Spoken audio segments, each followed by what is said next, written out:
Welcome to the Rim Break Rodeo. We hope this video helps. In this video, I will show you how to make delicious homemade ice cream.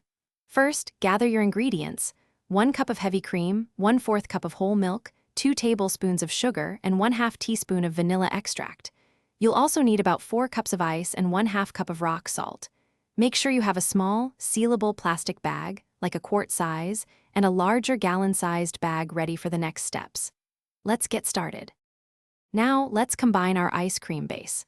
Carefully pour the heavy cream, whole milk, sugar, and vanilla extract into your quart-sized plastic bag. Once all the ingredients are inside, press out as much air as possible before securely sealing the bag.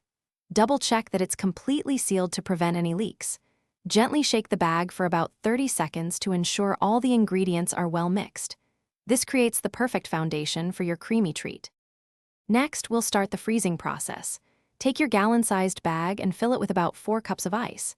Then, add 1/2 cup of rock salt over the ice. Now, carefully place your sealed quart-sized bag, containing the ice cream mixture, into the larger bag with the ice and salt. Seal the gallon bag tightly, ensuring no leaks.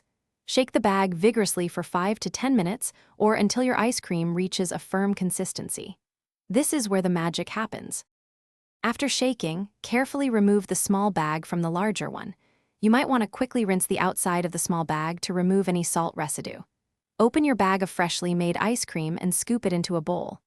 Now comes the fun part. Add your favorite toppings. Sprinkles, chocolate syrup, or fresh fruit all make great additions. Enjoy your delicious homemade ice cream. And hey, if you're looking to keep your car smelling fresh, check out the Little Trees Black Ice link and other great deals in the description below. Thanks for watching. Thanks for watching.